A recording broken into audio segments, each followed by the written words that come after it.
Recently, a Singaporean liberal made an idiotic tweet about the horrors of the quote-unquote hyper-capitalist regime of China. It is fuck-ass backwards for the following three reasons. 1. China is not a hyper-capitalist nation, in that a vast majority of its industries are owned by the state, and b. It deals with the bourgeoisie, a natural byproduct of the contradictions that come with building socialism, with the absolute harshness. 2. Seeing propaganda being debunked right before people's very eyes isn't creating some pendulum shift in the opposite direction. As a result of the new Cold War, brought on by the existential threat China represents to the United States' unipolar hegemony, the US will pull out all the stops to make China look as bad as possible. They're even trying to revive the Wuhan lab leak conspiracy theory for fuck's sake. Seeing the humanization of China occurring before our very eyes does not mean criticism cannot be made of China. As a matter of fact, principled Marxist-Leninists and tankies have more criticisms of countries they support than all other political sects combined. Ruthless criticism of all that exists is a mantra for a reason, which leads to my final point.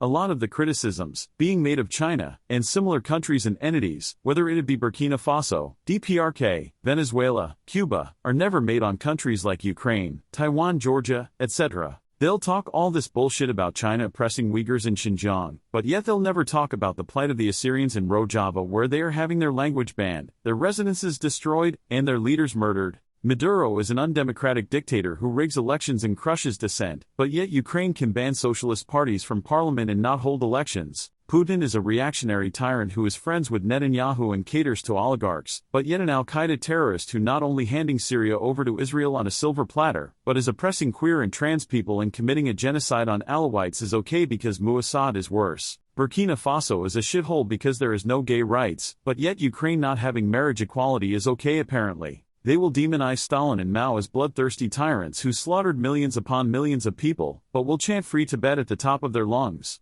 spitting in the face of the millions of Tibetan peasants who risked everything they had, including their lives, to overthrow a feudal piss pool, and will glaze the Dalai Lama, who is a pedophile, despite erroneously claiming Stalin was one. I can go on, but I'm sure you get the point already.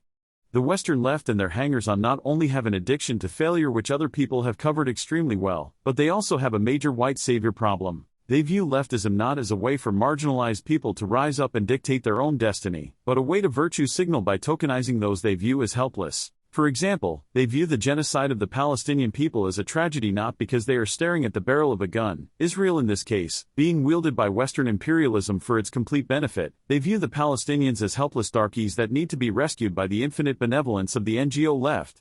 They very likely see the conflict in the Congo through the same lens. That is why they can claim in principle there for Palestinian liberation, but they'll demonize the forces that have been resisting the genocidal forces of Israel, whether they be Hamas, Hezbollah, Ansar Allah, Iran, and until recently Syria. That is why they'll claim there for the self-determination of African countries and African peoples, but they'll not only cheerlead Gaddafi getting murdered and sodomized for the purposes of turning Libya into an open-air slave market, but they will never support or stand with Burkina Faso, whose leader Ibrahim Traoré is being targeted for assassination by Western imperialist countries for the crime of wanting a better future for the Burkina people. That is why they'll crash out over Iran being a totalitarian, theocratic shithole, but they'll demand that the CPC roll over and submit to batshit psychotic Sunni extremists that want to create their own reactionary government that will take its citizens back to the Middle Ages. These leftists view anti-imperialism and the fight for socialism not as a noble struggle to bring about a better world, but a virtue-signaling exercise that can use to build a large Twitter and YouTube following that will allow them to live in a $3 million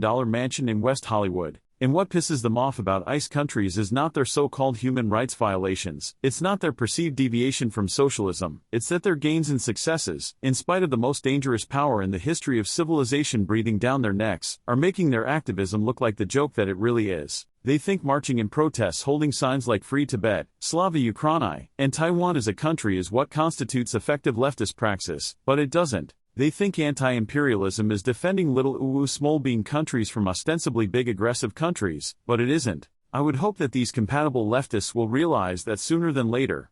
But then again, it isn't in their interest to understand that. They need to make the almighty Al Gore's rhythm happy so they can make money off of their pathetic grift.